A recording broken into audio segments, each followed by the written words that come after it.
The Visigoths, like many Germanic tribes, lived on the edges of Rome's world. For centuries, they were outsiders, sometimes allies, more often enemies. But when the Huns stormed across the steppes in the 4th century AD, the Visigoths were forced to flee. In 376 AD, their leader, Fritigern, pleaded for sanctuary inside Roman lands. Rome agreed, but at a price.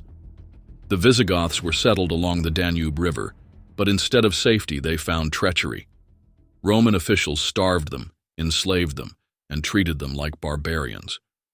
In 378 AD, the Visigoths rose in rebellion and met the Roman army at the Battle of Adrianople. There, they achieved the impossible. They annihilated the legions, even killing Emperor Valens. Rome had been invincible for centuries, but now it bled. For nearly 30 years, the Visigoths remained inside Rome's crumbling empire, moving through its provinces like ghosts of its impending doom. Then, in 410 AD, under the command of Alaric I, they did what no army had done in 800 years. They sacked Rome. For 3 days, the Visigoths plundered, burned, and took their revenge. Rome, the empire that once conquered the world, had been humbled by its own former allies. But the Visigoths weren't conquerors. They were searching for a home.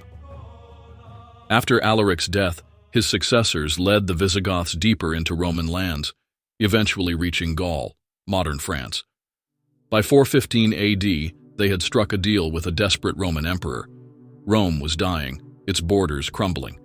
Hispania, once the jewel of its empire, had been overrun by the Vandals, Alans, and Suebi, Germanic tribes that had crossed the Pyrenees and seized control.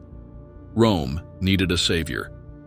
In exchange for land in Aquitaine, the Visigoths agreed to help Rome reclaim Hispania.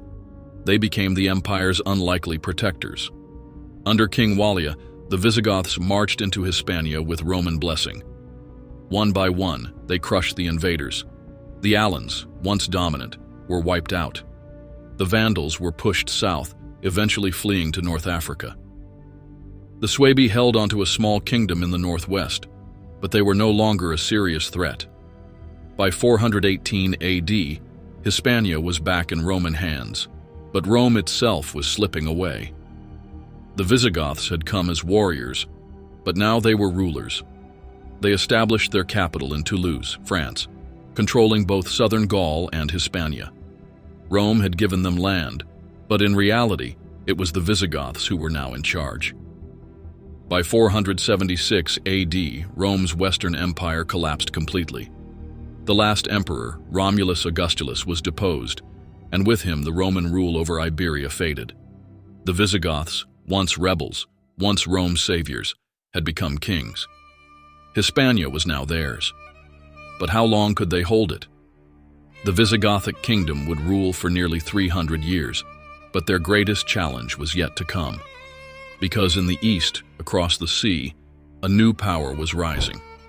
And soon, the Moors would come. Make sure to subscribe to the channel and hit the notification bell for more on Spanish history.